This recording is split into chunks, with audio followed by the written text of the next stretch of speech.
Talvez você tenha feito constantemente estas perguntas. Onde posso encontrar refúgio num mundo cheio de conflitos? Ou, como e onde posso encontrar força para vencer nesse mundo que oferece tantas derrotas? Acompanhe agora com o pastor Edson Bruno mais um programa Encontro com a Palavra.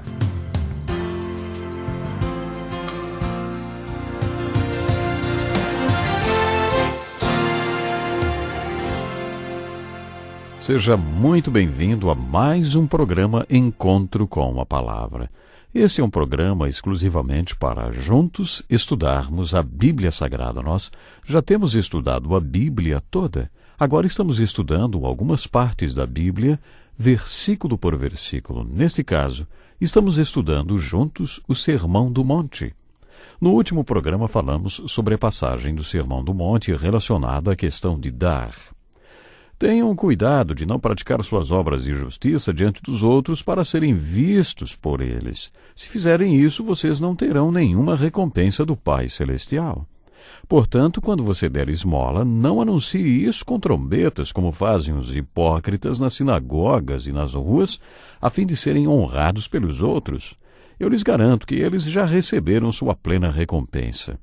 Mas quando você der esmola, que a sua mão esquerda não saiba o que está fazendo a direita, de forma que você preste a sua ajuda em segredo, e seu Pai, que vê o que é feito em segredo, o recompensará.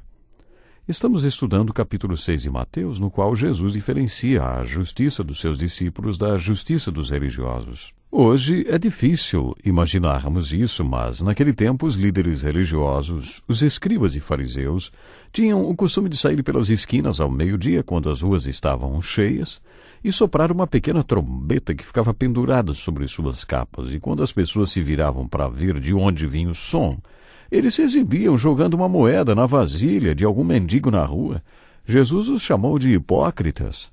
Esta palavra significa duas caras, ator ou fingido. Uma pessoa hipócrita era aquela que atuava no teatro grego. Para representar o personagem, o ator usava uma máscara, uma cara falsa. Esse é o sentido literal da palavra hipócrita. Agora Jesus estava dizendo: vejam bem, qual é a sua real intenção ao dar e contribuir? Ao ver o fariseu tocar a trombeta e jogar a moeda na vasilha do mendigo, Jesus diz: prestem atenção. O que leva este homem a fazer uma doação? A única coisa que o move é a ser visto pelos homens, para que pensem que ele é generoso. E todos viram o que aquele fariseu fez, e se a recompensa que ele queria era ser visto pelos homens e ser considerado piedoso e caridoso, ele já conseguiu. No capítulo 6 de Mateus, Jesus afirma que esse tipo de justiça é hipócrita. A justiça que quero para vocês não é hipócrita. Ela é uma justiça verdadeira, e a justiça verdadeira não é horizontal, como a do fariseu. Ela não funciona no nível horizontal, não apenas para ser vista pelos homens, para obter o reconhecimento dos homens. Esta é a justiça horizontal. A justiça que eu quero para vocês, a justiça que eu quero que vocês pratiquem é vertical. Vocês devem dar como para Deus e não para os homens. Por isso, quando derem qualquer coisa, ninguém precisa ver o que vocês estão fazendo. Na verdade, quando vocês derem com uma mão, não deixem nem que a outra mão saiba. Essa é uma grande lição para nós, não é verdade? Não dá nem para imaginar aqueles fariseus soprando suas cornetas e fazendo esse papel ridículo nas ruas. Mas eu fico me perguntando se nós não acabamos fazendo a mesma coisa. Dizem que uma das experiências mais maravilhosas que existe é dar um presente bom para alguém anonimamente e depois ser descoberto. Por que é tão importante ser descoberto, hein? Porque o problema da religiosidade farisaica ainda existe hoje. Em relação a dar, geralmente achamos mais importante a justiça horizontal do que a vertical.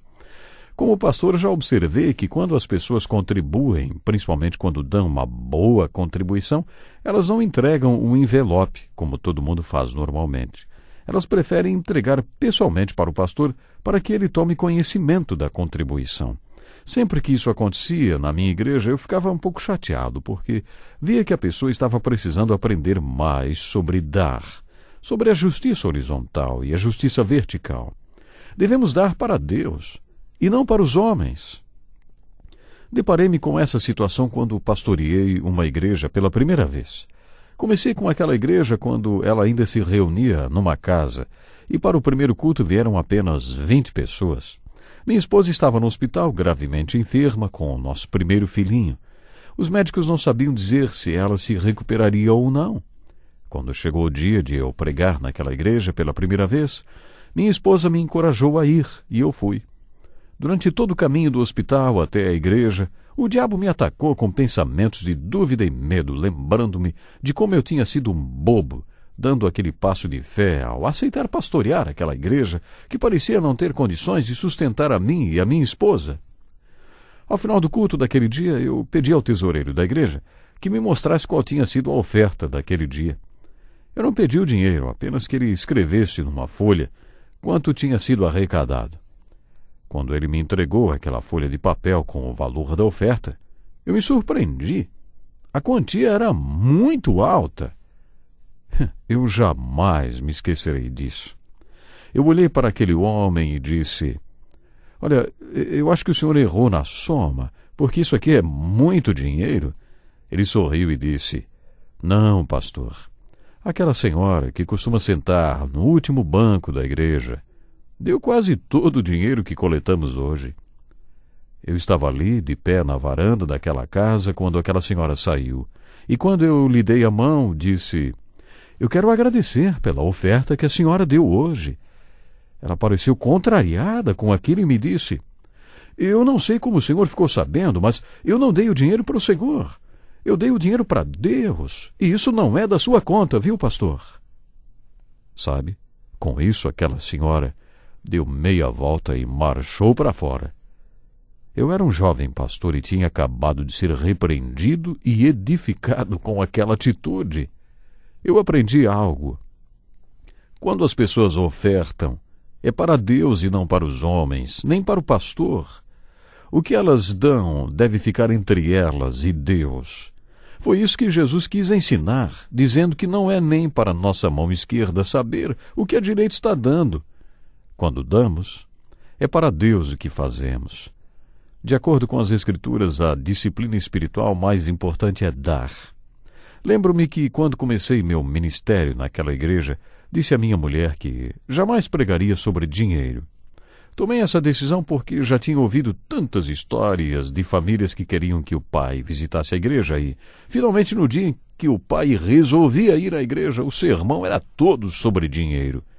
Por isso fiz o voto de jamais pregar sobre dinheiro. Mas eu tinha que voltar atrás nesse meu voto, porque estudando as Escrituras e pastoreando a igreja, eu descobri que o bem-estar espiritual de uma pessoa está diretamente relacionado à sua fidelidade nessa área do dar. Dar é uma atitude espiritual, uma disciplina espiritual. Quando as pessoas dão como devem dar, Deus as abençoa espiritualmente. Não acho que dar implica numa automática retribuição de prosperidade financeira vinda de Deus. Nem sempre isso acontece. Existem lugares do mundo onde as pessoas não têm liberdade religiosa e são lançadas na prisão por praticarem a disciplina espiritual de dar.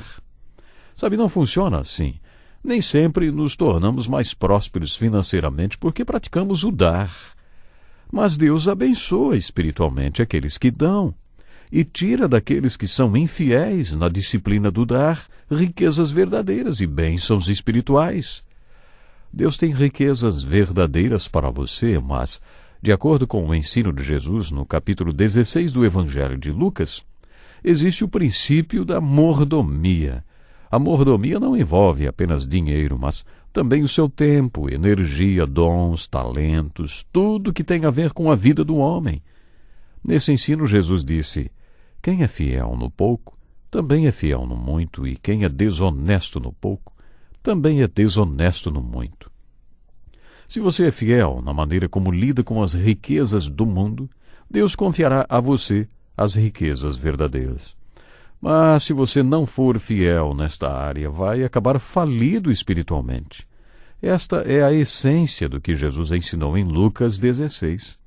E se isso é verdade, eu estou convencido de que é, se você é responsável pelo bem-estar espiritual das pessoas, Como não vai falar sobre a questão da mordomia, não apenas de dinheiro, mas também do tempo, energia, talentos e vida?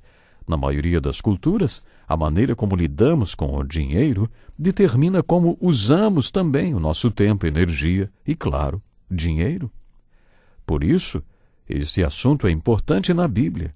Nosso dinheiro e a mordomia fiel dele, ou seja, como gastamos o nosso tempo, dinheiro, como gastamos nossos talentos.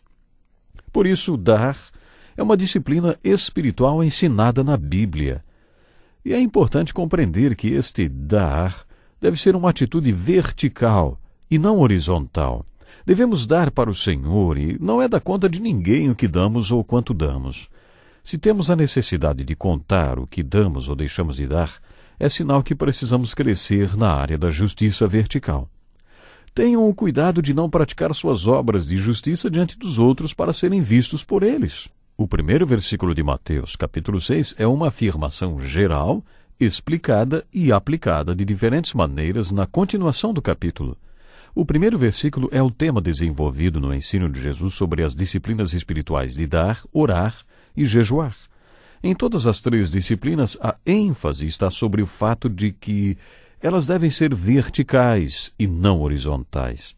Agora que estamos falando sobre dar, como uma das disciplinas espirituais, eu gostaria de desafiá-lo a identificar este assunto na Bíblia e observar como esta disciplina espiritual pode se manifestar. Deus não precisa medir nosso compromisso com Ele, mas nós precisamos. Uma das maneiras que Deus nos deu para estabelecermos um padrão de avaliação do nosso comprometimento com Ele é a disciplina espiritual do dar. Será que a pessoa que diz que Deus está em primeiro lugar na sua vida pode também, ao mesmo tempo, se recusar a abrir mão do seu dinheiro para Deus? Isso é impossível. O dízimo foi instituído como um padrão de avaliação para ver se Deus realmente é o primeiro na vida de alguém. O dízimo não é apenas uma 10ª parte, mas é a primeira parte. Como veremos, dar é mais importante do que apenas dar o dízimo. Dar é um indicador muito importante da nossa espiritualidade. É por isso que Jesus começa a falar sobre o olhar para cima e ter disciplinas espirituais, falando do dar vertical, de dar para o Senhor, de dar diante de Deus, de dar ao Senhor a nossa vida e tudo que ela representa. Prezado ouvinte, que Deus possa lhe abençoar grandemente na sua caminhada espiritual. Esteja conosco no próximo encontro com a palavra. Até lá. Que lição importantíssima. Obrigado, pastor Edson Bruno. Prezado ouvinte, coloque em prática o que você ouviu aqui. Sem dúvida, sua vida será grandemente abençoada. Este é um estudo escrito pelo Dr. Dick Woodward, na voz do pastor Edson Bruno. Escreva-nos e solicite o material. Nosso endereço é Encontro com a Palavra, Caixa Postal 2011, CEP 89201-970, Joinville, Santa Catarina. Até o nosso próximo encontro com a Palavra.